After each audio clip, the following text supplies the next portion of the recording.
আরুকে হ্যাঁচকা টান দিয়ে বিছানায় ফেলে দিল। ভেজা চোরে নাক ডুবিয়ে গভীর শ্বাস টেনে গলায় নাক ঘষতে লাগলো। কপাল, গাল, নাক, গলায় ছোট ছোট চুমুতে ভরিয়ে দেয়। ইমতিয়াজ হয়তো নিজের হুঁশে নেই, ঘোর লাগা চোখে ঠোঁটে দৃষ্টি নিবদ্ধ করে। ইমতিয়াজের এমন চাহনিতে আরো মিয়ে যায়, কেমন হাঁসফাঁস করতে লাগলো।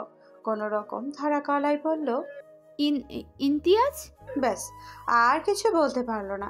ইমতিয়াজ ওর তর্জনী বৃদ্ধাঙ্গুল দিয়ে চেপে আরুর ফাঁকা হয়ে থাকা ঠোঁট যুগল বন্ধ করে দিল। আরও হয়তো ভম্ব হয়ে ইমতিয়াজের দিকে তাকিয়ে আছে।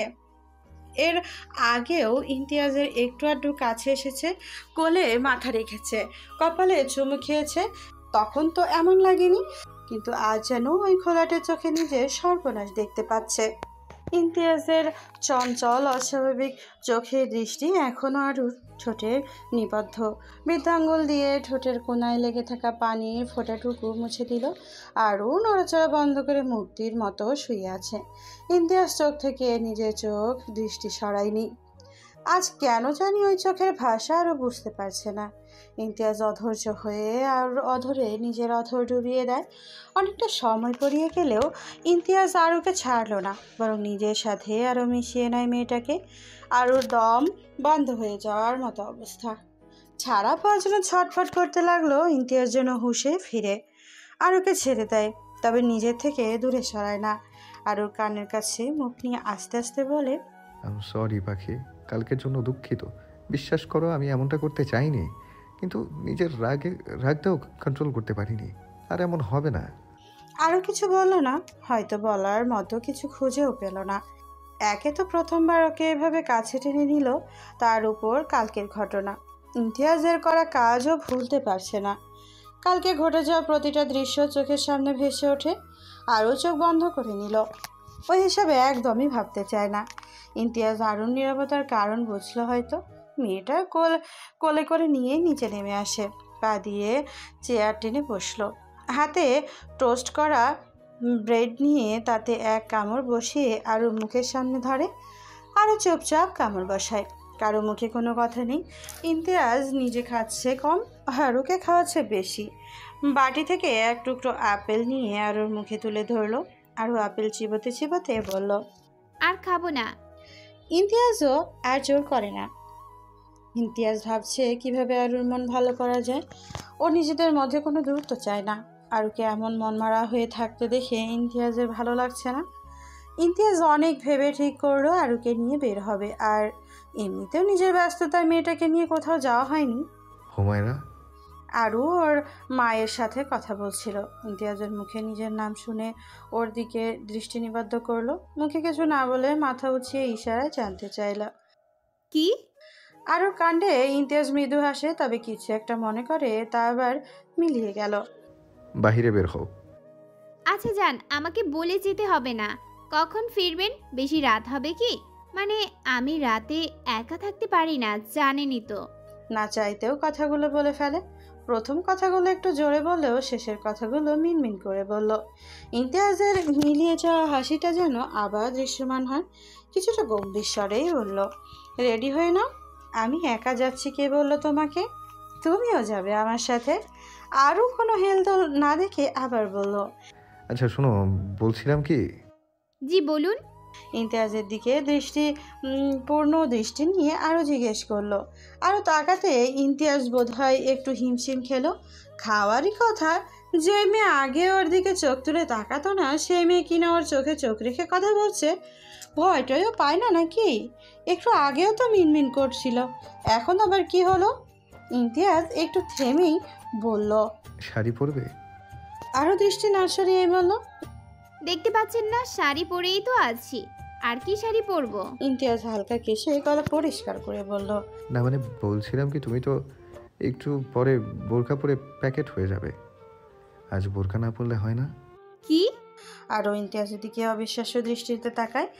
আরে মেয়ে, চেঁচাচ্ছ কেন? চেঁচানোর মতো কিছু বলেছি? দিন দিন বেয়াদব হচ্ছ হুমায়রা। স্বামীর মুখে মুখে কথা বলো। ইমতিয়াজের কথায় আরও একটু থতমত খেল। ও বেয়াদবি কখন করলো? না হয় একটু উঁচু গলায় কি বলে ফেলেছে তাই বলে বেয়াদব বলবে? আরুর অভিমান না কমে ইমতিয়াজের কথায় আরও বাড়ল বোধ হয়। নিজের দৃষ্টি সরিয়ে নিচু স্বরে বলল, আমি বোরকা ছাড়া কখনো বের হইনি, শাড়ি পরে কিভাবে বের হব? আর কেউ একজন বলেছিল তার বউ যেন অন্য কারোর সামনে শাড়ি পরে না যায়। আরও কথায় ইঙ্গিত বুঝতে বাকি রইল না ইমতিয়াজের। আরও ওকে কালকের ঘটনা মনে করিয়ে দিচ্ছে। ইমতিয়াজ আবার হাসলো, প্রাণবন্ত সেই হাসি। সকালে চুমু খেয়েও মেয়েটার অভিমান গেল না। এই ছোট্ট একটা মেয়ের এত অভিমান! ইমতিয়াজও দেখবে আরও কতদিন এমন অভিমান করে থাকতে পারে। আরুকে নিয়ে ইমতিয়াজ বেরিয়ে পড়লো। মেয়েটা শাড়ি পরেনি, বোরকা পরেই বের হয়েছে। ও শহর থেকে অনেকটা দূরে গ্রামের ভেতরে ঢুকে পড়লো। লোকজনের সমাগম অনেক কম। আরও এক মনে বাইরে তাকিয়ে আছে। কোথায় যাচ্ছে জানে না, জানার ইচ্ছেও নেই। ইমতিয়াজ যেখানে নিয়ে যাবে চোখ বন্ধ করে সেখানে যাবে। আরও হাসে। অল্প পরিচয় মানুষটার উপর কতটা বিশ্বাস জন্মেছে ওর। ইমতিয়াজ নদীর ধারে এনে গাড়ি থামালো। আরুর হাত ধরে নেমে এলো গাড়ি থেকে। নদীর তীর ঘেঁষে বেড়ে ওঠা কাশফুল বাতাসে দাপটে দুলছে। ইমতিয়াজ কতগুলো কাশফুল ছিঁড়ে আরুর হাতে ধরিয়ে দিয়ে ঘাসের উপর বসলো। আরও ইমতিয়াজের কাঁধে মাথা রাখে। ইমতিয়াজ অদ্ভুতভাবে হাসলো। ও জানতো এমনটাই হবে। মেয়েটা কাল থেকে ওর ব্যবহারে কষ্ট পেয়েছে।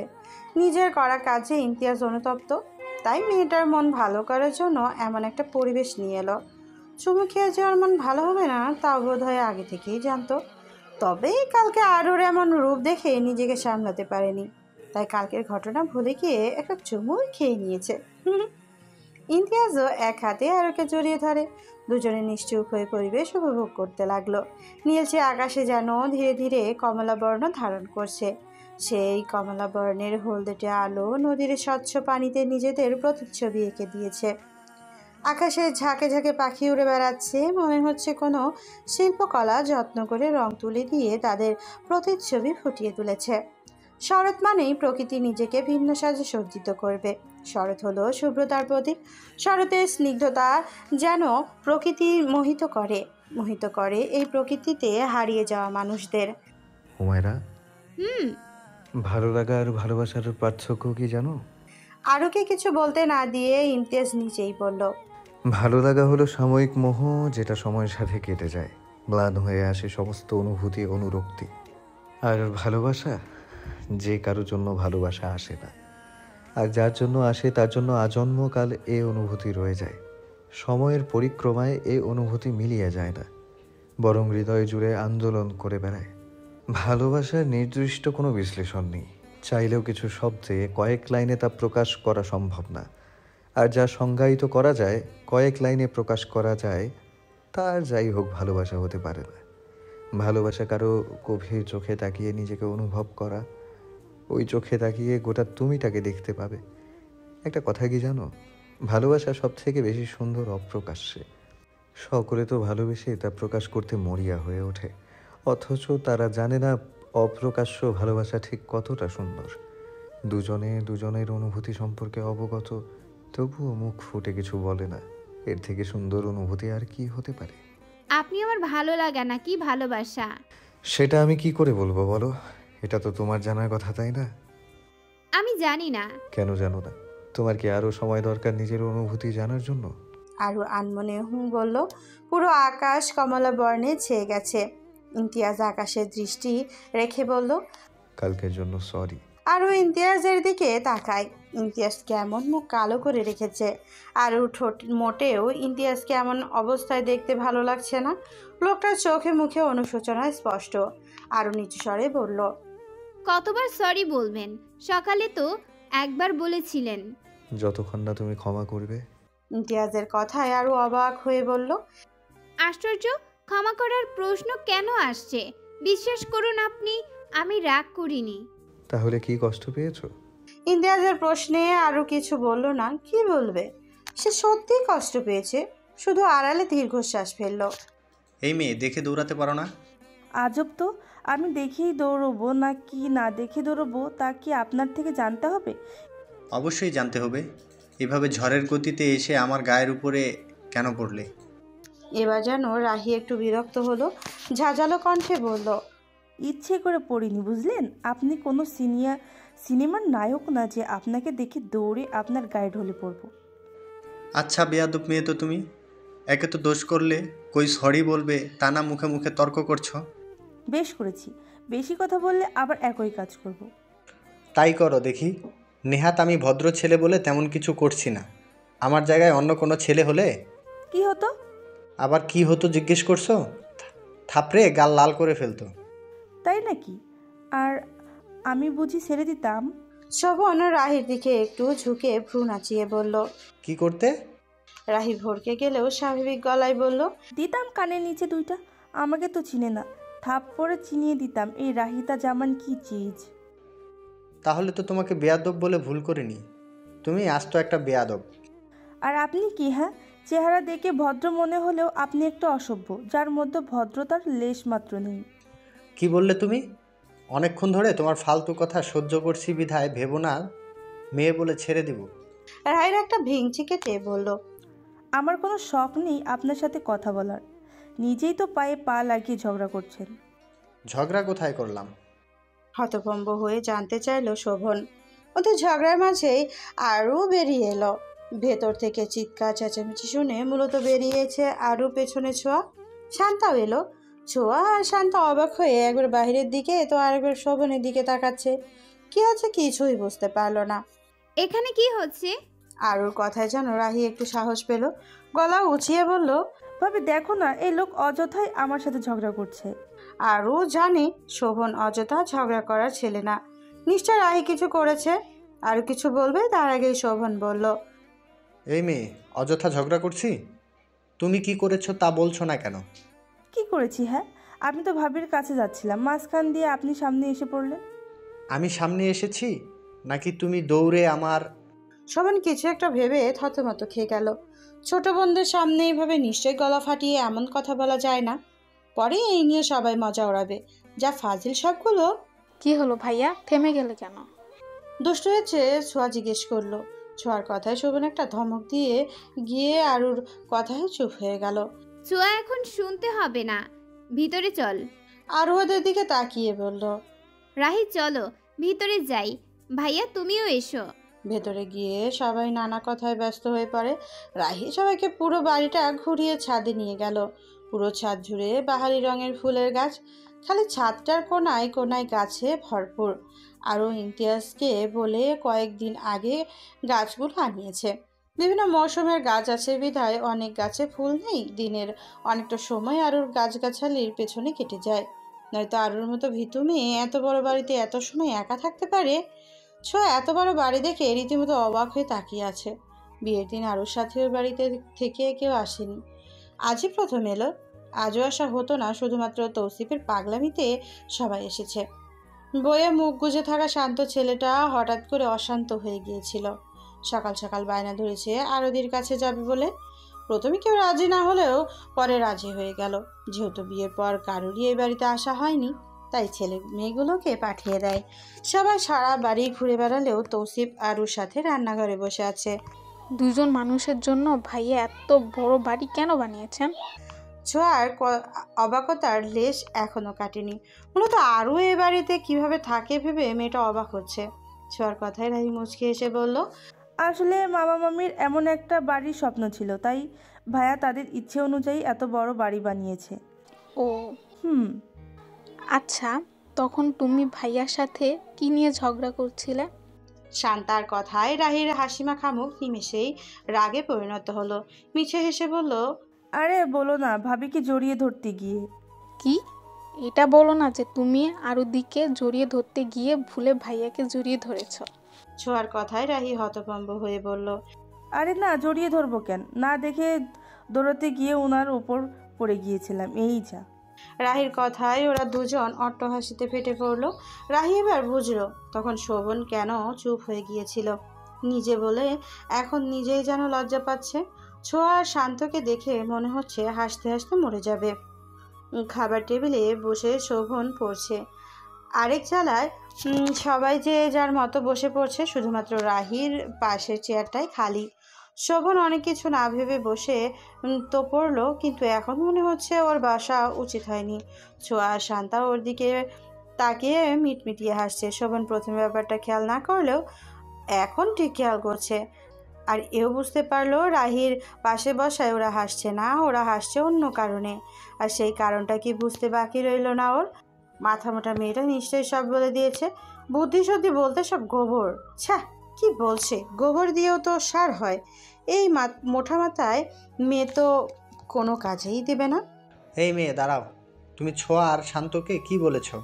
প্রচণ্ড আক্রোশ নিয়ে রাহির দিকে প্রশ্ন ছুড়ে দিল শোভন। রাহি সেসবে খুব একটা পাত্তা দিল না বলে মনে হলো না, বরং গলা উঁচিয়ে বলতে লাগলো, আপনি নিজে গিয়ে জিজ্ঞেস করেন, আমি ওদের কি বলবো?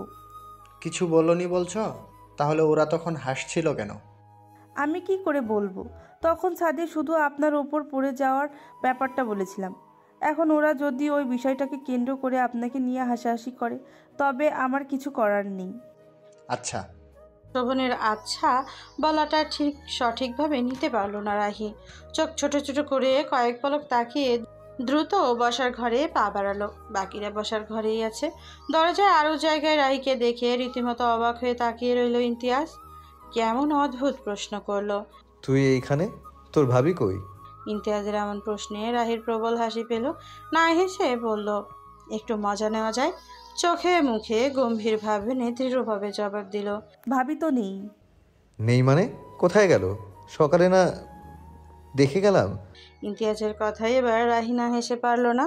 প্রতিদিন আরও দরজা খুলে ইমতিয়াজের জন্য অপেক্ষা করে। হঠাৎ করে আরও জায়গায় রাহিকে দেখে একটু হতভম্ব হয়ে গিয়েছিল, তাই তেমন উদ্ভট প্রশ্ন করে বসে। ইমতিয়াজ ভুলে গিয়েছে আরও আর যাই হোক রাগ করে বাবার বাড়ি যাওয়ার মতো মেয়ে না। কিন্তু আরুর ওপরভাবে রাগ দেখানোর পর ইমতিয়াজ এমন ভয় পাওয়াটা স্বাভাবিক। ইমতিয়াজের দাঁড়িয়ে থাকা অবস্থায় আরও পানির গ্লাস নিয়ে ছুটে এলো। ইমতিয়াজ তার অভিমানী বউকে দেখতে লাগলো। কোমরের শাড়ির আঁচল গুজে ওর দিকেই এগিয়ে আসছে। মেয়েটা সত্যিই অন্যরকম, আর 5টা মেয়ের থেকে একেবারে আলাদা। আরও জায়গায় অন্য কোনো মেয়ে হলে এই ঘটনাকে কেন্দ্র করে কি কাণ্ডটাই না করতো। কি আরও শুধু স্বাভাবিকভাবে নিজের দায়িত্ব পালন করছে। ইমতিয়াজ নিজেকে খুব ভাগ্যবান মনে হয়। একদম মনের মতো একটা মানুষ পেয়েছে। মেয়েটাকে কই আদুরে আদুরে রাখবে, তা না কত বড় আঘাতটাই না দিল। এই ঘটনার কথা মনে পড়লে ইমতিয়াজের তীব্র অনুশোচনায় দগ্ধ হয়।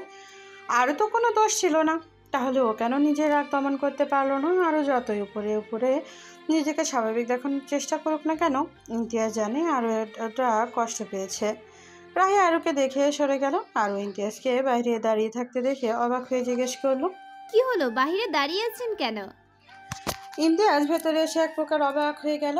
কেননা শোভন, সৌভিক, শান্তা, ছোঁয়া, রাহি সবাই মিলে যে যার মতো কথায় মেতে আছে। আরও ইমতিয়াজকে পানির গ্লাস এগিয়ে দিয়ে বলল, নিন, পানিটা খেয়ে নিয়ে তাড়াতাড়ি ফ্রেশ হয়ে নিচে আসুন। ওদের সাথে কথা বলি আগে।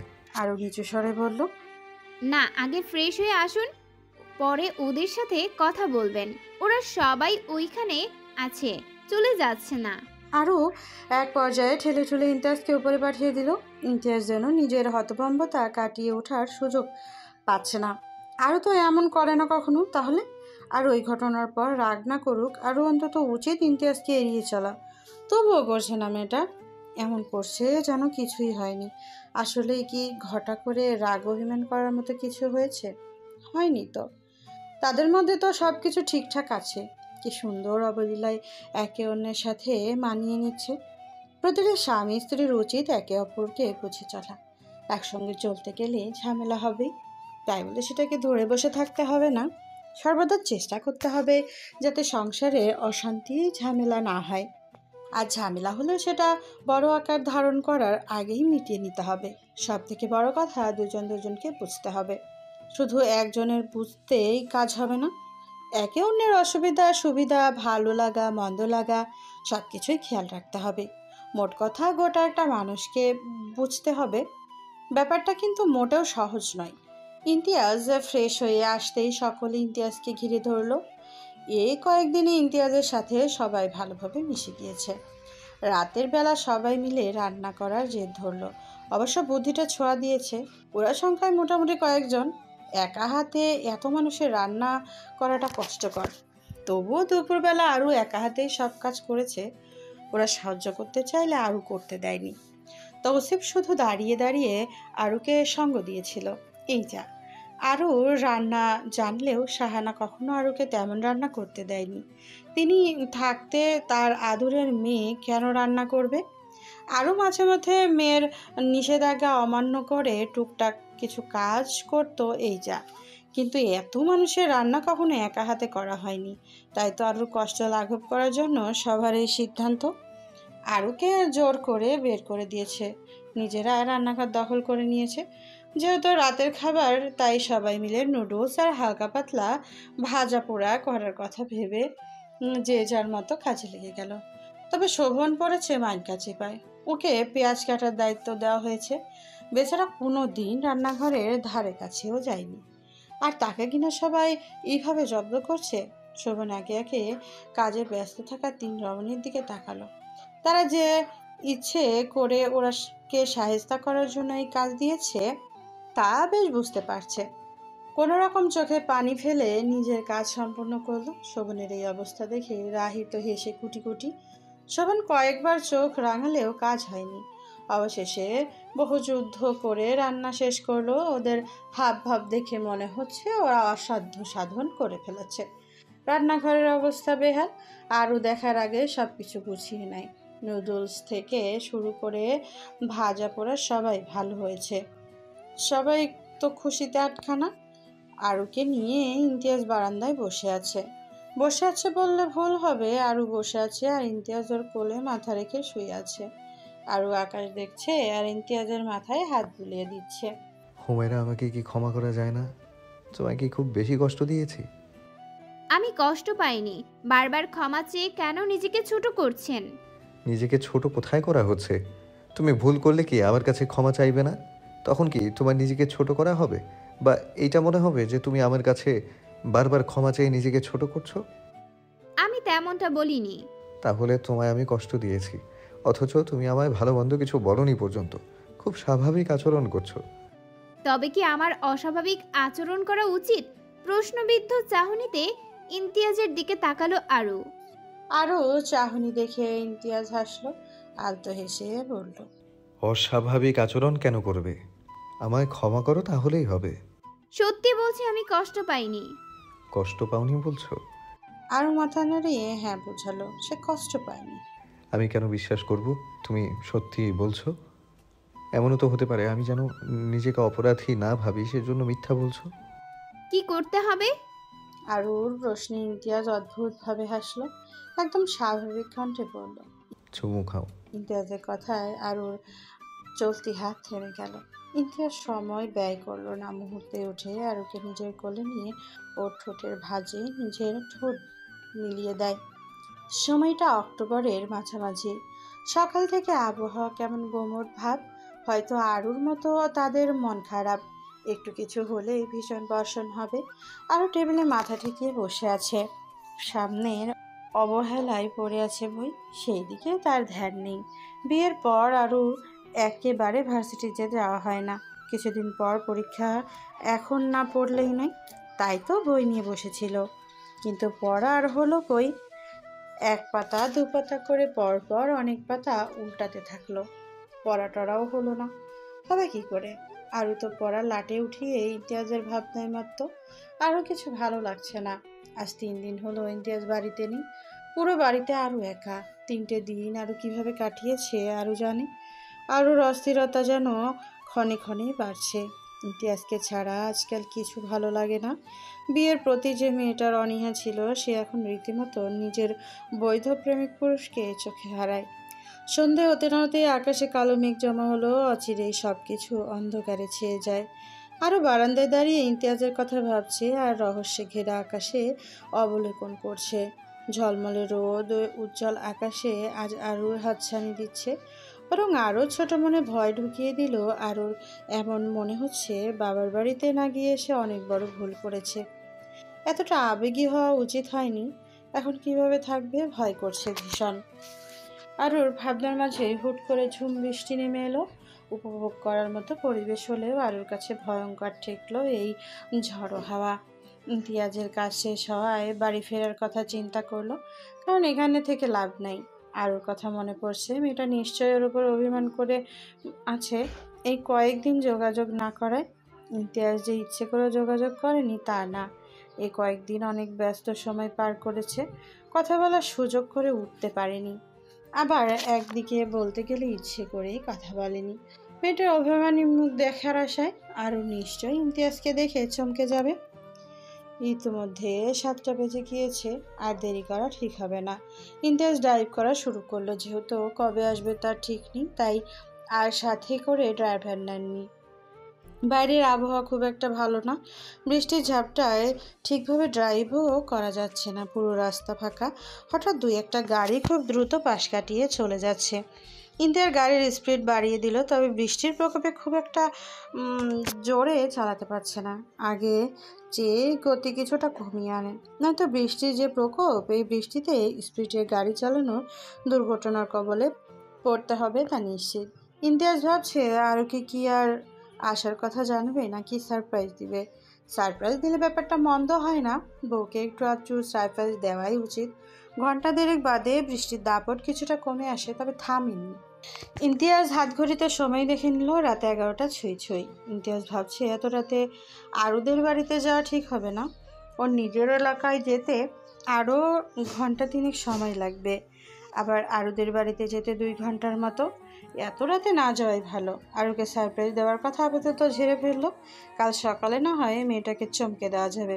কথা ভেবে ইমতিয়াজ মুচকি হেসে দীর্ঘশ্বাস ফেলে ড্রাইভে মনোযোগ দেয়। প্রায় রাত 2:30টা। ইমতিয়াজ বাড়ির সামনে গাড়ি থামে। এতটা পথ একা ড্রাইভ করে শরীর চলছে না, দুর্বল শরীরটা গাড়ির সিটে এলিয়ে দিল। কতক্ষণ চোখ বন্ধ করে থেকে ধীরে সুস্থে গাড়ি থেকে নেমে বাড়ির পথে হাঁটা ধরল। বাড়ির সদর দরজা খোলা পেয়ে ইমতিয়াজের দুশ্চিন্তায় পড়ে গেল। আরও কি সদর দরজা না লাগিয়ে বাড়ি চলে গেছে? আরও তো এত কাণ্ডজ্ঞানহীন না। তবে ইমতিয়াজ আর ভাবতে পারছে না। এখন মনে হচ্ছে মেয়েটার খোঁজ নেওয়া দরকার ছিল। এমন বোকামি ও কি করে করতে পারলো ভাবতেই রাগে মাথা ফেটে যাচ্ছে। যত দ্রুত সম্ভব সিঁড়ি বেয়ে উপরে উঠল। বুক দুরু করছে। ইমতিয়াজ কি ভয় পাচ্ছে? রুমের দরজাও হাট করে খোলা। ইমতিয়াজ শব্দ ছাড়া রুমে প্রবেশ করে। পুরো ঘর জুড়ে ঘুটঘুটে অন্ধকার বিরাজ করছে। ঝিঝি পোকার আওয়াজ এসে কানে বাড়ি খাচ্ছে। গায়ের শার্টটা বৃষ্টির ফোঁটায় ভিজে শরীরে আঁটোসাঁটো হয়ে লেগে আছে। শার্টের বোতাম খোলার জন্য হাত দিতেই কেমন যেন কান্নার শব্দ কানে বাড়ি খেলো।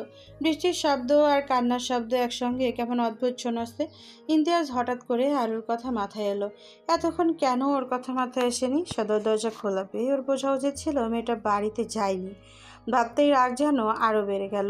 এই মুহূর্তে মেয়েটার খুন করতে ওর হাত কাঁপবে না? ইমতিয়াজ পুরো ঘরে একবার নজর বুলিয়ে বারান্দায় পা বাড়ায়। আরও 2 পা ভাঁজ করে মাথা ঠেকিয়ে ফ্লোরে বসে আছে। চুলগুলো এলোমেলো হয়ে ছড়িয়ে ছিটিয়ে আছে, শরীর মৃদু কাঁপছে, শাড়ির আঁচলে গড়াগড়ি খাচ্ছে ফ্লোরে। ইমতিয়াজের পা যেন আটকে গেল, সামনে এগোনোর শক্তি পাচ্ছে না। নিজেকে কোনো রকম সামলানো আরুর দিকে পা বাড়ায়, আরুর কাঁধে হাত রেখে খুব নিচু স্বরে ডাকলো, হুমায়রা। আরু চকিতে মাথা তুলে তাকায়। কান্নার দরুন চোখ দুটো ফুলে কাজল লেপটে গিয়েছে। সাদা শাড়ি পরে শাড়ির ভাঁজে দৃশ্যমান, শরীরের ভাঁজ দৃশ্যমান। ইমতিয়াজ ঝোঁক গিলল। আকাশে গোল থালার মতো চাঁদ উঠেছে। চাঁদের আলোয় আরুর মুখটা স্পষ্ট দেখা যাচ্ছে। ইমতিয়াজকে দেখে আরও যেন জান ফিরে পায়। 2 হাত দিয়ে জাপটে ধরে ফুপিয়ে ফুপিয়ে কাঁদতে লাগলো। অনেকক্ষণ ধরে কান্না গড়ায় গলা দিয়ে আওয়াজ বের হচ্ছে না। ভাঙা গলায় কোনো রকমই বলল, ইমতিয়াজ, আমি আপনাকে ডেকেছিলাম, আপনি আসেননি। আরুর কথা শুনে ইমতিয়াজের বুক মোচড় দিয়ে ওঠে। আরু আস্তে ধীরে নিজের ভাঁজ ছেড়ে দিয়ে ইমতিয়াজের উপরে আস্তে আস্তে নিজের ভাঁজ ছেড়ে দিল ইমতিয়াজের উপরে। শরীর নেতিয়ে পড়েছে। ইমতিয়াজ সযত্নে আরুর ছোট্ট শরীরটা নিজের সাথে মিশিয়ে নেয়। ইমতিয়াজ আরুকে এইভাবে মোটেও আশা করেনি। ও জানে আরু একা থাকতে পারে না, তাই বারবার বলে গিয়েছিল যাতে ও বাড়িতে চলে যায়। কিন্তু মেয়েটা যে যাবে না তা যদি একবার বুঝতে দিত ওকে। ইমতিয়াজ আর ভাবতে পারছে না। ওর উচিত ছিল নিজেকে আরুকে ওর বাড়িতে রেখে আসা। এত বড় ভুল কিভাবে করতে পারলো? ইমতিয়াজ আলগোছে আরুকে কোলে তুলে নেয়। মেয়েটা ভীতু নিভু চোখে তাকিয়ে আছে। পুরো শরীর ঠান্ডায় আষাঢ় হয়ে আসছে। ইমতিয়াজের বুক কাঁপছে। আরু চুলের ভাঁজে হাত গুলিয়ে আলতো করে চুমু খেলো। বরফ হয়ে থাকা হাত দুটো নিজের মুঠোয় নিয়ে গরম করার কাজে ব্যস্ত হয়ে পড়ে। ইমতিয়াজ আরুকে কোলে তুলে নিয়ে বিছানায় শুইয়ে দেয়। আরুর শরীর কম্পন কমার পরিবর্তে বেড়ে চলেছে। শরীরটাও কেমন গরম হয়ে আসছে। জ্বর আসবে নাকি? ইমতিয়াজ এখন কি করবে বুঝে উঠতে পারছে না। একদিকে নিজের শরীরটাও চলছে না। এত পথ জার্নি করে এসে ভেবেছিল একটা ঘুম দেবে, তা আর হলো কই। ইমতিয়াজ আরোর দিকে অপলক তাকিয়ে আছে, দেখছে মেয়েটাকে। বোকা পাখিটা এত পাগলামি করে জানলে ওকে রেখে যেতই না। সময় ব্যবধানে মেয়েটা যে ওর প্রতি আকৃষ্ট হয়ে নিজের এই হাল করবে কে জানতো। ইমতিয়াজ হালকা ঝুঁকে আরুর কপালে চুমু খেলো। সরে আসতে নিলে আরু ওর শার্টের কলার চেপে ধরলো। ইমতিয়াজ না সরে আরেকটু ঝুঁকে আলতো করে আরুর গাল চেপে জিজ্ঞেস করলো। কি? আরু মৃদু স্বরে বলল, যাবেন না, আমার কাছে থাকেন। আমি এখানেই আছি, কোথাও যাচ্ছি না। না, চলে যাবেন। আমি আমি জানি আপনি চলে যাবেন। যাবো না তো সোনা, পাগলামি করছো কেন? আমি পাগলামি করছি? বলেই মেয়েটা কেঁদে দিল। আরও কান্না দেখে ইমতিয়াজ হতভম্ব হয়ে গেল। হঠাৎ করে কেন কাঁদলো ঠিক বুঝে উঠতে পারছে না। কোমল স্বরে জিজ্ঞেস করলো, কি হলো, কাঁদছো কেন? আমি কি তোমাকে বকেছি? আরও আদুরে বিড়াল ছানার মতো ইমতিয়াজের সাথে লেপটে বলল, না তো। তবে কাঁদছো কেন বলো আমায়, না বললে আমি বুঝবো কি করে? আরও চুপ থাকতে দেখে ইমতিয়াজ আবার বলল, কি হলো, কথা বলছো না কেন? আচ্ছা, তুমি কি ভয় পাচ্ছো? কিছু হবে না, দেখো আমি আছি। আর বলতে পারলো না। আরও কাছে ইমতিয়াজ যেন বাকরুদ্ধ হয়ে গেল। মুখ দিয়ে কথা বের হচ্ছে না। কোনো রকম ধরা গলায় বলল, হুমায়রা, কি করলে? কি করলাম? তুমি আমি কি? কি করেছো? ইমতিয়াজের রাগ মিশ্রিত স্বর। কি হলো? কি হবে? হুমায়রা, তুমি ঠিক নেই। ঠিক আছি আমি। না, ঠিক নেই। জ্বরের ঘরে আছো তাই। ঠিক থাকলে আমায় এভাবে চুমু খেতে পারতে না। মানছি আমি কয়েকবার তোমার কাছে গিয়েছি, তোমায় ছুঁয়েছি, কিন্তু কিন্তু কি? কিন্তু তুমি তুমি তো কখনো আমার কাছে আসোনি। আজ তাহলে কেন? আমার ছোঁয়া কি আপনার ভালো লাগেনি? ছল ছল চোখে চেয়ে আরু বলল, ভালো লাগবে না কেন সোনা? ভালো লেগেছে তো। আমি তো তোমায় কাছে পেতে অধীর আগ্রহে অপেক্ষা করি। চাইলে তো প্রথম দিন কাছে টেনে নিতে পারতাম, সেই অধিকার ছিল আমার। তবুও কেন নেইনি জানো? আরও মাথা নাড়িয়ে না বোঝালো মনে, মানে যে সে জানে না। কারণ আমি চেয়েছি তুমি স্বইচ্ছে সজ্ঞানে ভালোবেসে আমার কাছে আসো। আজ এসেছি তো। কেন এসেছো? ভালোবেসে তো আসোনি, ঘরের মাঝে এসেছো। না না, আমি একদম ঠিক আছি। কপালে হাত রেখে বলল, দেখুন, আমি একদম ঠিক আছি। আমি ঘোরের মাঝে আসিনি। তাহলে বলছো ইচ্ছে করে এসেছো? জানি না। জানো না মানে? জানি না বললে তো হবে না, আমাকে বুঝিয়ে বলতে হবে। আপনি অনেক খারাপ। আপনি এটা নিজেরও অনুভূতি প্রকাশ করতে পারছে না। কথা আটকে আসছে। কি? ইমতিয়াজের থেকে খানিকটা উম, দূরে সরে গেল আরু। প্রত্যুত্তর করলো না আর। কথার পিঠে কথা বলতে ইচ্ছে করছে না। চুপচাপ চোখ বুজে রইল। ইমতিয়াজ আরু চোখের পাতায় চুমু খায়। বন্ধ চোখে থেকে 2 ফোঁটা পানি গড়িয়ে পড়ে। ইমতিয়াজ হয়তো তা দেখলো। হাত বাড়িয়ে মেয়েটা নিজের কাছে টেনে নেয়। দুজনের নিঃশ্বাসের আনাগোনা বেড়ে চলেছে। বৈধ ইচ্ছেরা অন্তরিন্দ্রিয় থেকে কাছে পাওয়ার তীব্র বাসনা জানান দিচ্ছে। এতদিন যা করেনি আজ এই গভীর রাতে তা করতে ইচ্ছে ইমতিয়াজের। আর চোখের ভাষা বুঝতে মোটেও অসুবিধা হয়নি ইমতিয়াজের। ওই চোখের ভাষা যে এসে বোঝে। আরও চোখে তাকে পাওয়ার তীব্র আকাঙ্ক্ষা, সব লজ্জা দ্বিধা সরিয়ে মেয়েটা তাকে নিজের থেকেই কাছে চাইছে। সে ফিরিয়ে দেবে কেমন করে? ফিরিয়ে দেওয়াটা যে ঠিক হবে না। আরও মনে তখন নেতিবাচক প্রভাব পড়তে পারে। ভাববে ইমতিয়াজ হয়তো তাকে চায় না, নয়তো কি এমন দূরে ঠেলে দেয়। ইমতিয়াজ তো এমনটাই চেয়েছিল। তার পাখি নিজ থেকে এসে ধরা দেবে। আজ তার চাওয়া পূরণ হয়েছে। তবে এই দূরত্ব কেন? আর কত দূরে থাকবে? তারও তো মন চায় পাখিটাকে আদরে আদরে ভরিয়ে দিতে। ইমতিয়াজ নিজেদের মধ্যকার দূরত্বটুকু কমিয়ে আরুকে কাছে টেনে নেয়। কাল বিলম্ব না করে আদরে পরশ দিতে পাগল সারা অঙ্গে। আরও নিজেকে উজাড় করে দেয় মানুষটার কাছে। রাতের গভীরতায় ওদের শ্বাস প্রশ্বাস প্রবল হচ্ছে। বেড়ে চলেছে উন্মাদনা। সকালে ঘুম ভাঙতেই আরও নিজেকে ইমতিয়াজের বুকে আবিষ্কার করলো। লজ্জায় বুঁদ না হয়ে ইমতিয়াজকে দেখতে লাগলো মেয়েটা। লজ্জা যে লাগছে না তা না, বরং কাল রাতে নিজের করা কাজে লজ্জারা এসে আষ্টে পৃষ্ঠে আঁকড়ে ধরেছে তাকে। জ্বরের ঘোরে কি আবল তাবল বকেছে কে জানে। আবার আলতো করে চুমু খেয়েছিল। লজ্জায় মাথা কাটা যাচ্ছে। আর ওর নিচ থেকে কি ব্যাহাপানা করলো। যদিও একটু ঠোঁটে ঠোঁট ছুঁয়েছে, তবুও এ মুখে ইমতিয়াজকে দেখাবে কি করে? ইমতিয়াজ এখন ঘুমে মগ্ন। আরও উল্টো ঘুরে ঘড়ির দিকে তাকালো। ইমতিয়াজ এখনও ঘুমে মগ্ন। আরও উল্টো ঘুরে ঘড়ির দিকে তাকাতে নিলেই শরীরে ব্যথা অনুভব হলো। সুখ নামক এই ব্যথার কাছে শরীরের ব্যথা যেন তুচ্ছ। ভালোবাসার মানুষের ছোঁয়ায় এত সুখ জানলে বোধ হয় মেয়েটা অনেক আগেই স্বামী নামক পুরুষটার কাছে নিজেকে উজাড় করে দিত। আরও ব্যথাকে দূরে সরিয়ে দ্রুত গোসল সেরে রান্নাঘরে পা বাড়ালো। কাজ করা অবস্থায় পেটে কারো ঠান্ডা হাতের স্পর্শ পেয়ে কেঁপে ওঠে মেয়েটা। ঘাড় ঘুরিয়ে পেছনে থাকা মানুষটার দিকে তাকানোর প্রয়াস করলো না। ইমতিয়াজের ভেজা চুলের পানি আরুর কাঁধ ভিজে যাচ্ছে। এই লোক এমন নিঃশব্দে কখন এসে তার পেছনে দাঁড়িয়েছে? আরও সাড়া না পেয়ে ইমতিয়াজে আরও গভীরভাবে মিশিয়ে নেয় নিজের সাথে। তাতেই মেয়েটা ব্যথায় কুঁকড়ে যায়। কি হলো, ব্যথা পেয়েছো? আরও মৃদুস্বরে হ্যাঁ বলল। ব্যথা পেলে কি করে? ফের কানের কাছে মুখ নিয়ে ফিসফিসিয়ে বলল, বাসায় তো পেইন কিলার নেই, তাই না? থাকবেই বা কি করে? আগে গিয়ে প্ল্যান করে রেখেছিলাম যে কাল রাতে ওভাবে আমরা এক... ইমতিয়াজ শেষ করতে পারলো না, আর উল্টো ঘুরে ওর মুখ চেপে ধরলো। চুপ বেহায়া পুরুষ, চুপ করুন। কী সব বলে চলেছেন? ইমতিয়াজ আরুর হাতে চুমু খেলো। আরু হাত সরিয়ে নিতেই বলল, কি বলেছি বলো? আমি তো কিছু বলতে পারলাম না, তার আগেই তো তুমি আমার মুখ চেপে ধরলে। বলতে হবে না, যান এখান থেকে। কাজ করতে দিন আমায়। তা করো কাজ, কেউ তো নিষেধ করেনি। না, আপনি এখান থেকে যান। আপনি থাকলে আমি কাজ করতে পারবো না। আচ্ছা, যাচ্ছি যাচ্ছি। এমন ভাব করছো যেন আমি তোমাকে খুব জ্বালাচ্ছি। বলতে বলতে ইমতিয়াজ বেরিয়ে গেল। আরও কাজ শেষ করে সারা বাড়ি খুঁজেও ইমতিয়াজকে পেল না। এই লোক উধাও হয়ে গেল নাকি? বাহিরে গেলে তো তাকে বলে যেত। ইমতিয়াজ ফিরল ঘন্টাখানেক পর। হাতে থাকা প্যাকেটটা আরুর দিকে বাড়িয়ে দিল। আরু হাত বাড়িয়ে সেটা নিল না, বরং কিছুটা রাগ নিয়ে বলল, কোথায় গিয়েছিলেন? আরুর রাগ দেখে ইমতিয়াজ হাসলো। মেয়েটার পাগলামি যেন দিনকে দিন বেড়ে চলেছে। বোধের মতো ওর থেকে কৈফিয়ত চাচ্ছে। কেমন ক্ষেপে আছে দেখো।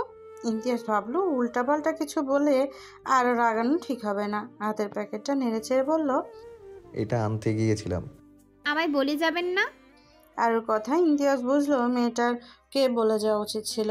নিশ্চয় এতক্ষণ খুঁজেছিল তাকে। ইমতিয়াজ কণ্ঠ খাদে নামিয়ে বলল, তুমি কাজ করছিলে তাই আর বলিনি। ভাবলাম যাবো আর আসবো। এই আপনার যাওয়া আসা পুরো 40 মিনিট লেগেছে। মোড়ের ধারে গিয়েছিলাম। হেঁটে? হুম।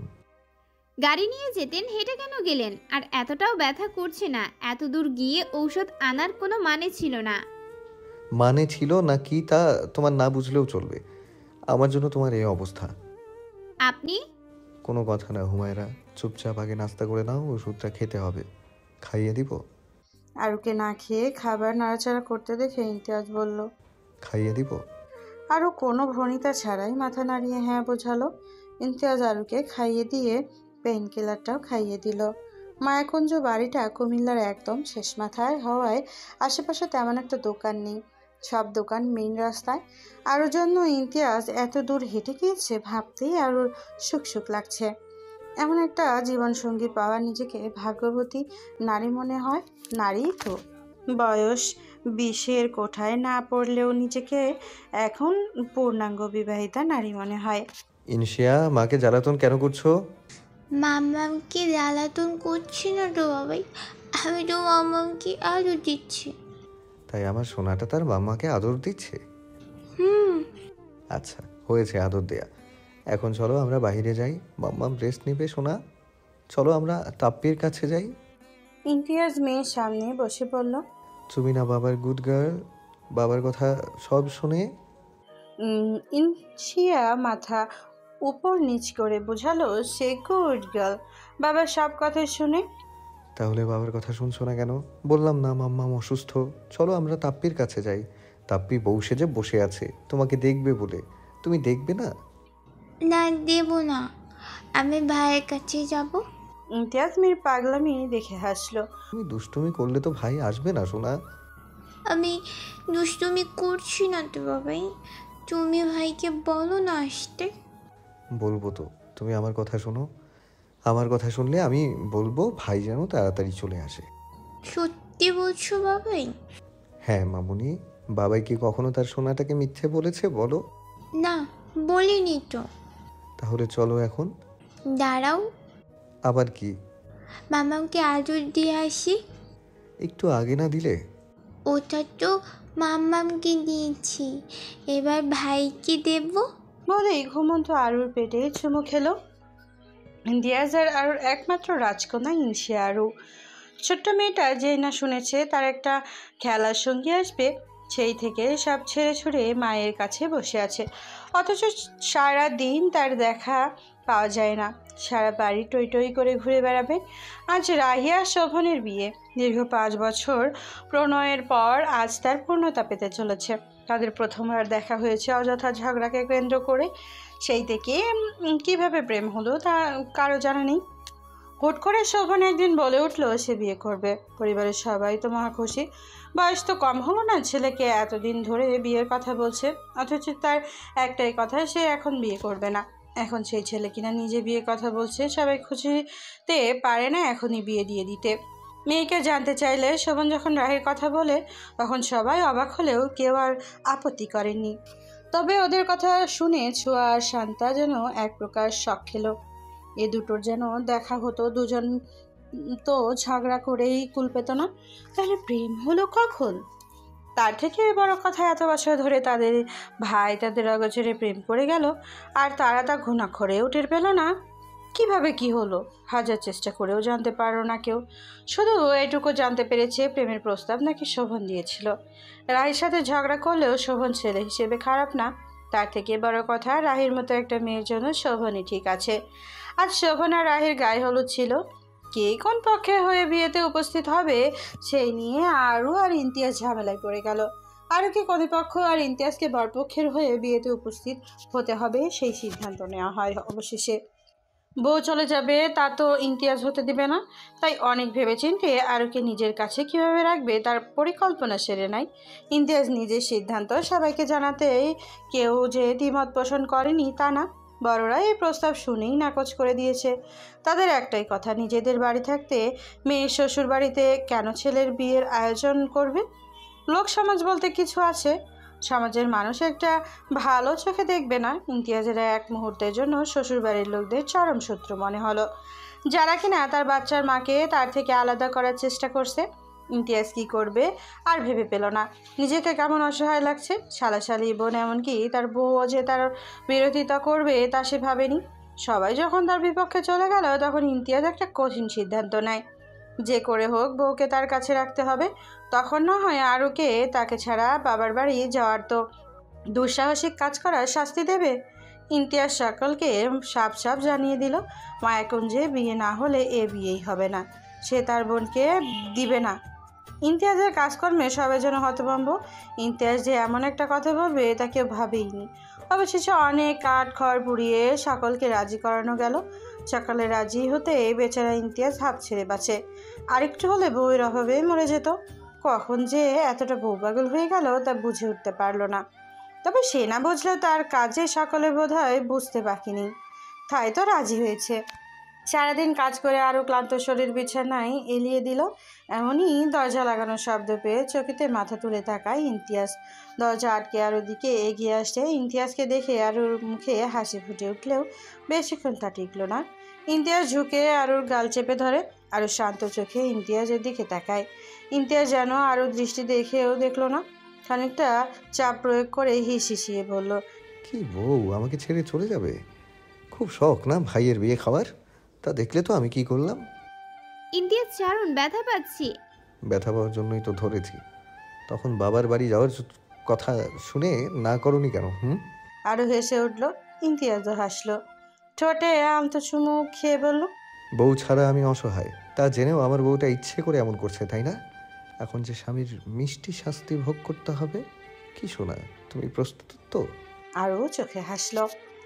হলুদের অনুষ্ঠান শুরু হলো রাতে। রঙিন মরিচ বাতি দিয়ে পুরো মায়াকুঞ্জ সাজানো হলো। এত যেন এ বাড়িতে সৌন্দর্যে আলাদাভাবে ফুটে উঠেছে। ইমতিয়াজের বাড়ির সামনে খোলা জায়গায় পাশাপাশি দুটো স্টেজ করা হয়েছে। একটাতে রাহিকে বসানো হয়েছে আর অন্যটাতে শোভনকে। সব মেয়েরা সেজেগুজে রাহিকে ঘিরে বসে আছে বললে ভুল হবে।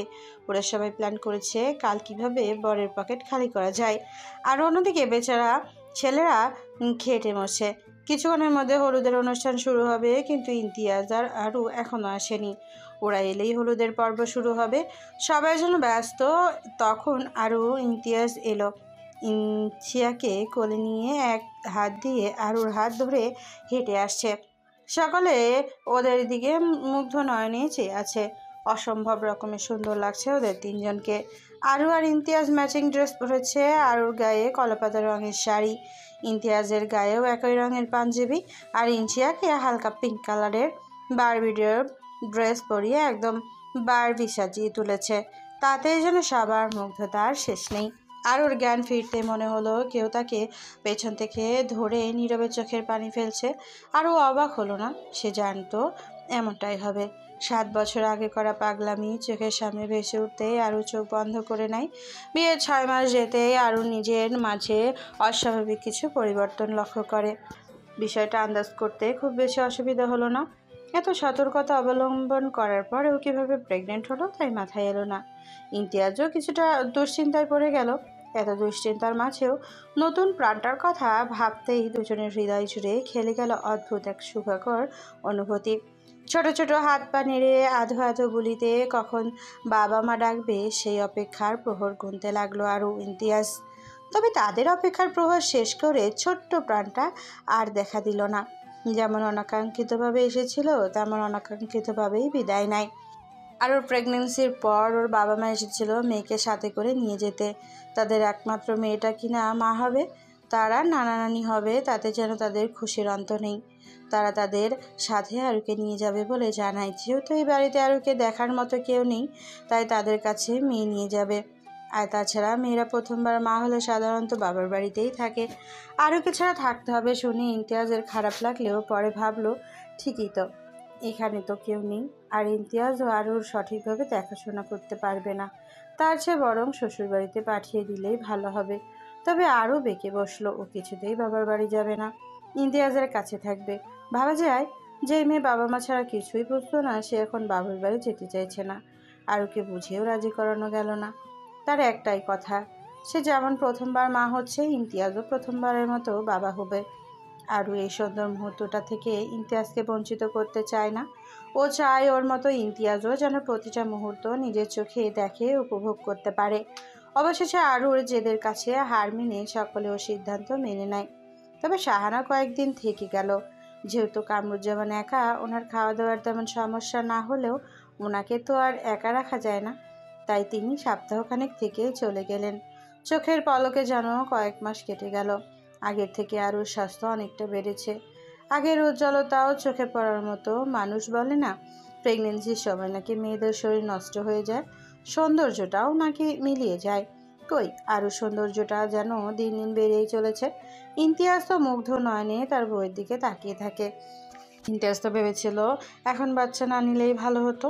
এত কম বয়সে হয়তো মেয়েটা এসব দায়িত্ব নিতে পারবে না। তবে এখন মনে হচ্ছে আরও বেস্ট মা হবে। ইদানিং আরও খুব একটা খেতে পারে না। ইমতিয়াজ জোর করে মুখে তুলে দিলেও বমি করে ভাসিয়ে দেয়। ইমতিয়াজ খুব স্বাভাবিকভাবে সবটা পরিষ্কার করে, একটু নাক মুখ কুচকায় না সে। আরুর অবস্থা দেখে ইমতিয়াজের মনে হয় বাচ্চাটা নেওয়া কি ভুল হলো, মেয়েটা কী অবস্থা হচ্ছে। পরক্ষণে আবার সেসব চিন্তা মাথা থেকে ঝেড়ে ফেলে। আল্লাহ তাআলা নিশ্চয়ই উত্তম পরিকল্পনাকারী, নয়তো এত সতর্কতা অবলম্বন করার পরেও এমনটা হওয়ার কথা না। নিজের চোখের সামনে আরুর এই অবস্থা যেন ইমতিয়াজের সহ্য হয় না। রাতের বেলা মেয়েটা একটুও ঘুমাতে পারে না, সারা রাত না ঘুমিয়ে পার করে। বিছানায় শুয়ে ছটফট করতে থাকে। আরুর সাথে ইমতিয়াজের নির্ঘুম রাত কাটায়। যন্ত্রণায় মেয়েটা ফুপিয়ে ওঠে, তখন ইমতিয়াজের ঘুম ভেঙে যায়। বিরক্ত হয় না সে, মেয়েটাকে বুকে আগলে নিয়ে অতি যত্নে মাথায় হাত বুলিয়ে দেয়। নিজের ঘুম হারাম করে মেয়েটার জন্য রাত জেগে থাকে। আরুর কষ্ট দেখে মনে হয় যদি কোনোভাবে এই কষ্টের ভাগ সে নিতে পারত। মেয়েটার কষ্ট যে তার সহ্য হয় না। আরও তখন 7 মাস ভরা পেট নিয়ে হাঁটাচলা করা কষ্টকর হয়ে দাঁড়িয়েছে, সারাক্ষণ শুয়ে বসে কাটিয়ে দেয়। এর মাঝে আবার পায়ে পানিও এসেছে। আরও এভাবে বসে থাকতে ভালো লাগে না। ইমতিয়াজও বাড়িতে নেই, তাই ভাবলো একটু বাগানে যাওয়া যাক। আরও আস্তে আস্তে পা ফেলে সাবধানতা অবলম্বন করে সিঁড়ি বেয়ে নিচে নামতে শুরু করলো। তবে শেষ রক্ষা হলো না যেন। আর মাত্র কয়েকটা সিঁড়ি বাকি, আরও পা পিছলে নিচে গড়িয়ে পড়ে। একেবারে উপর হয়ে পড়েছে। মুহূর্তে সাদা ফ্লোরে রক্তের ফোয়ারা বয়ে গেল। আরও নিস্তেজ হাতটা ভয়ে ভয়ে পেটে রাখলো। পেটের ব্যথায় বাচ্চার কথা ভেবে গগন বিদারী এক চিৎকার দিয়ে উঠল মেয়েটা। তবে তার চিৎকার কারো কানে গেল না। চোখ মুদে আসছে, এই বুঝি সব শেষ। দরজা খুলে ইমতিয়াজ নিস্তব্ধ হয়ে দাঁড়িয়ে রইল। রক্তশূন্য হয়ে এলো মুখবয়ব। আটকে চোখ মুখ অন্ধকার দেখলো। আরও যেহেতু হাঁটাচলা করতে কষ্ট হয়, তাই ইমতিয়াজ কলিং বেল না চেপে এক্সট্রা চাবি দিয়ে দরজা খোলে। আজও তার ব্যতিক্রম হয়নি। তবে আজ যে চোখের সামনে ভয়ঙ্কর দৃশ্য দেখতে পাবে তা জানতো নাকি। ওর থেকে কয়েক হাত দূরে আরও রক্তাক্ত অবস্থায় পড়ে আছে। ইমতিয়াজের মাথা যেন ফাঁকা হয়ে গেল। সকালে না মেয়েটাকে ঠিক দেখে গিয়েছিল, তাহলে কয়েক ঘন্টার মাঝে এমনটা কি করে হলো? ইমতিয়াজ আর ভাবতে পারছে না। নিজেকে ভীষণ দুর্বল লাগছে, মনে হচ্ছে এখনই পড়ে যাবে। নিজেকে কোনো রকম সামলে আরও সামনে হাঁটু মুড়ে বসে ধরা গলায় ডাকতে লাগলো, হুমায়রা, শুনতে পাচ্ছ? এমনটা কি করে হলো? আমাদের বাচ্চা। বাচ্চার কথা মাথায় আসতে যেন গলা শুকিয়ে আসছে। নিজেকে ভীষণ রকম অসহায় লাগছে। দুই হাতে মুখ ঢেকে চোখের পানি ছেড়ে দিল এবার। পুরুষ মানুষের নাকি চোখে পানি আসে না, তাদের চোখে পানি ফেলতে নেই, তাদের চোখে পানি মানায় না। তাহলে ইমতিয়াজ কেন চোখের পানি ফেলছে? নিজের ভালোবাসার মানুষকে চোখের সামনে এইভাবে নিস্তেজ হয়ে পড়ে থাকতে দেখে, নাকি ওই ছোট্ট প্রাণটার জন্য, যার আর কয়েকদিন পর দুনিয়াতে আসার কথা ছিল? ইমতিয়াজ নিজেকে সামলে আরুকে পাজকোলা করে তুলে নিল। দ্রুত ড্রাইভ করে সদর হাসপাতালের উদ্দেশ্যে রওনা দেয়। আর যেন পথ শেষ হচ্ছে না। ইমতিয়াজ আরুকে কোলে নিয়ে হসপিটালে প্রবেশ করে। আরুকে ইমতিয়াজের সামনে দিয়ে কেবিনে নেওয়া হয়। ঘণ্টাখানেকের মধ্যে বাড়ির সকলে হসপিটালে এসে উপস্থিত। সকলেই কেমন আতঙ্কিত। ইমতিয়াজ মাথা নিচু করে একটা চেয়ারে বসে আছে। কামরুজ্জামান ইমতিয়াজের পাশে বসে ওর কাঁধে হাত রাখলেন। ইমতিয়াজ মাথা তুলে এক পলক ওনার দিকে তাকিয়ে আবার মাথা নিচু করে নেয়। ইমতিয়াজের অবস্থা দেখে কামরুজ্জামান অবাক হলেন। ছেলেটা যে কান্না করেছে তা দেখেই বোঝা যাচ্ছে। ওনার কি বলা উচিত বুঝে উঠতে পারছেন না ঠিক। চুপচাপ ইমতিয়াজের পাশে বসে রইলেন। তারও তো মেয়ের জন্য বুক পড়ছে। শাহানা এসে থেকে কান্না জুড়ে দিয়েছে। সেদিন যদি আরুর কথা না শুনতো তাহলে আজ এমন হতো না। মেয়ে তার কাছে থাকলেই ঠিক থাকতো। মিনিট 20 পর ডাক্তার বেরিয়ে আসে। ওনার মুখ দেখে বোঝা যাচ্ছে উনি ভালো কোনো খবর শোনাবেন না। ইমতিয়াজ নিজেকে শক্ত করে ডাক্তারের কথা শোনার জন্য উঠে দাঁড়ায়। দুঃখিত, বাচ্চাটা আর 4 ঘন্টা আগে মারা গিয়েছে। আসলে রোগী উল্টে পড়েছে বাচ্চার। ডক্টরকে আর বলতে না দিয়ে ইমতিয়াজ শান্ত স্বরে জিজ্ঞেস করলো, আমার ওয়াইফ, ওর কি অবস্থা? ও ঠিক আছে তো? ইমতিয়াজ এমন উৎকণ্ঠা দেখে সবাই অবাক হলো। এই অবস্থায় ছেলেটা আরুর কথা মাথায় রেখেছে? দেখুন, রোগীর অবস্থা খুব একটা ভালো না। জ্ঞান না ফেরার অধিক আমরা নিশ্চিত হয়ে কিছু বলতে পারছি না। একজন নার্স সাদা তোয়ালেতে মরিয়ে ছোট্ট তুলতুলে দেহটা ইমতিয়াজের হাতে ধরিয়ে দেয়। ইমতিয়াজ নিমেষে এই ছোট্ট প্রাণটার দিকে তাকিয়ে আছে। মেয়ে হয়েছে তার। সব ঠিক থাকলে হয়তো মেয়েটা এতক্ষণ কেঁদে কুটে ভাসিয়ে দিত, কিন্তু এখন কেমন নিশ্চুপ হয়ে বাবার কোলে শুয়ে আছে। ইমতিয়াজ মেয়ের কপালে চুমু খেলো। কানের কাছে মুখ এনে খুব আস্তে করে বলল, বাবা তোমায় খুব ভালোবাসে সোনা। আমার বাচ্চা কোথায়? পেটে হাত রেখে আরও ফুপিয়ে উঠল। কান্নার আওয়াজ কানে আসতে ইমতিয়াজ ধরফড়িয়ে ওঠে। আরুকে এভাবে কাঁদতে দেখে বুকে টেনে নেয়। শক্ত করে মেয়েটাকে বুকে চেপে ধরে বলল, কি হয়েছে সোনা? কাঁদছো কেন? কোথায় কষ্ট হচ্ছে আমায় বলো। আমার বাচ্চা কোথায় ইমতিয়াজ? ও বেঁচে আছে তো? কি পাষাণ মেয়ে, কেমন নিষ্ঠুরভাবেই না প্রশ্ন করলো। ওকে বুঝে গেল তাহলে? কি করে বুঝলো? মা বলে। ইমতিয়াজ জবাবে কিছু বলবে, ওর বাচ্চা আরও 2 দিন আগে দুনিয়া ছেড়ে চলে গেছে। তাকে চোখের দেখা না দেখিয়ে ছোট্ট বাচ্চাটাকে কবর দেওয়া হয়ে গিয়েছে। এমন কথা ইমতিয়াজ বলতে পারবে না, কিছুতেই না। ইমতিয়াজ কোনো কিছু না বলে চোখ লুকিয়ে বেরিয়ে গেল। হয়তো কান্না আটকানোর চেষ্টায় মেয়ের জ্ঞান ফিরেছে শুনে কামরুজ্জামান শাহানা মেয়ের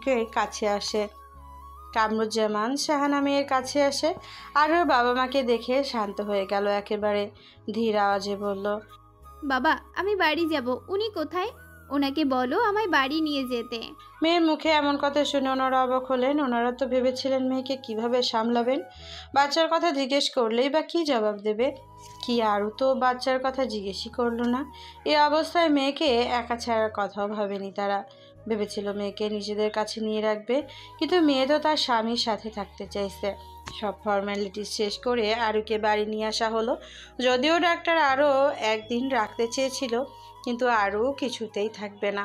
আরও ইমতিয়াজের কাছ থেকে সেই একবার যে বাচ্চার কথা জানতে চেয়েছিল, তারপর আর মুখেও আনেনি। কেমন যেন নিশ্চুপ হয়ে গেল। সারাদিন শুধু পড়ে পড়ে ঘুমায়। কেউ জোর করলেও কিছু খাওয়াতে পারে না। শুধু ইমতিয়াজের হাতে কোনো কথা ছাড়াই খেয়ে নিত। সাহারা যাই ভেবেছিল এবার মেয়েকে নিয়ে নিজের কাছে কয়েকদিন রেখে দিবে, কিন্তু আরুর অবস্থা দেখে কেন জানি মনে হলো তার থেকে ইমতিয়াজের কাছে মেয়ে বেশি ভালো থাকবে। কিছুদিন থেকেই সবাই চলে যায়। সবাই যেতে আরও ইমতিয়াজের কাছে গিয়ে বলল, আমাকে ওর কাছে নিয়ে চলুন না, একটু ছুঁয়ে দেখব। ঠিক আতর কণ্ঠস্বর। ইমতিয়াজ ভেবে রেখেছিল আর মানসিকভাবে কিছুটা ঠিক হলে ওকে নিয়ে যাবে, কিন্তু এর আগেই আরও যাওয়ার কথা বলে উঠল। ইমতিয়াজ মানা করে না। বিনা বাক্যে আরুকে তার গন্তব্যস্থলে নিয়ে গেল। আরও ছুঁয়ে দেখার কথা বললেও দূর থেকে দেখতে লাগে, কাছে গেল না। কবরস্থান থেকে ফিরে এসে শান্ত মেয়েটা কেমন অস্থির হয়ে ওঠে। বাচ্চার জন্য মরিয়া হয়ে উঠল। তার বাচ্চা চাই মানে চাই। রাতে না ঘুমিয়ে ছোট্ট ছোট্ট জামা কাপড়গুলো হাতে নিয়ে বসে থাকতো। বাচ্চা হওয়ার কথা শুনে আগে থেকে জামা জুতো কিনে রেখেছিল। কত স্বপ্নই না বুনেছিল দুজনে। এক নিমেষেই যেন সব শেষ হয়ে গেল। নিজেকে বাচ্চার খুনি মনে করতে শুরু করলো। তার যে নাকি তার বাচ্চা মারা গিয়েছে, তার জন্য নাকি তার বাচ্চা মারা গিয়েছে। কত শত পাগলামি করলো মেয়েটা। একদিন তো সব সীমা অতিক্রম করে ফেললো। ওই একটা কথা শুনে যেন ইমতিয়াজের ধৈর্যের বাঁধ ভেঙে যায়। ঠাস করে চড় লাগিয়ে দিল আরুর গালে। সে ব্যথাও যেন মেয়েটা গায়ে লাগায় না। পাগলের মতো বিড়বিড় করতে লাগলো, ও খুনি, ও ভালো মা হতে পারেনি, ওর মরে যাওয়া উচিত।